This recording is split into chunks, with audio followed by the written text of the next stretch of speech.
മാരീചന്റെ പുതിയ വേഷപ്പകർച്ച സ്വർണമാൻ കണ്ട് അതിയായ സന്തോഷത്തോടെയും കൗതുകത്തോടെയും ഭർത്താവിനോട് പറഞ്ഞു, ആര്യപുത്ര, ജഗത്പതയെ, അവിടുന്ന് കാണുന്നില്ലേ? കനകമയമാർന്ന ഒരു മാൻ നമ്മുടെ പർണശാലയ്ക്ക് സമീപത്തേക്ക് ആഗതമാകുന്നത്. അതിനെ കാണുവാൻ നല്ല ഭംഗിയുമുണ്ട്. അതുമായി കളിക്കുവാൻ നല്ല രസമായിരിക്കും. അവിടുന്ന് ആ പൊന്മാനിനെ പിടിച്ചു തന്നാലും. മാനിനെ പിടിക്കാൻ സീതയുടെ ആഗ്രഹപ്രകാരം രാമൻ ഇറങ്ങിത്തിരിച്ചു.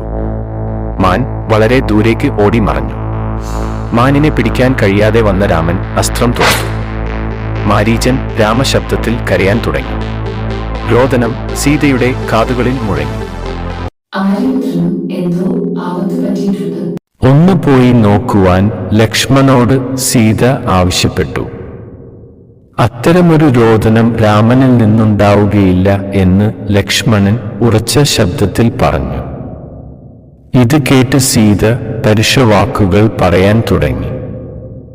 ഒടുവിൽ സീതയുടെ നാശമെടുത്തു എന്ന് ചിന്തിച്ചു ആശ്രമത്തിന് ചുറ്റും ഒരു രേഖ വരച്ചു. യാത്രയായി. ഈ രേഖ ലക്ഷ്മണരേഖ എന്നാണ് അറിയപ്പെടുന്നത്. ആശ്രമത്തിൽ ഒരു സന്യാസി വന്നു. സാക്ഷാൽ രാവണൻ ആയിരുന്നു അത്. സീതയെ അപഹരിച്ചു പോകും വഴി കരഞ്ഞുകൊണ്ട് താഴേക്ക് നോക്കിയ സീത 5 വാനരന്മാരെ കണ്ടു. അവൾ തന്റെ ആഭരണങ്ങൾ ഉത്തരീയത്തിൽ കെട്ടി വാനരന്മാർ കാണും വിധം താഴേക്കിട്ടു. ഈ നേരം പുഷ്പക വിമാനത്തിന് മുമ്പിൽ ജടായു തടസ്സം നിന്നപ്പോൾ രാവണൻ തന്റെ ചന്ദ്രഹാസം എന്ന വാളുകൊണ്ട് ജടായുവിന്റെ ചിറകുവെട്ടി. പ്രാണവേദനയാൽ പിടഞ്ഞ ജടായുവിനോട്, രാമനെ കണ്ടതിനു ശേഷമേ നിന്റെ ജീവൻ പോവുകയുള്ളൂ.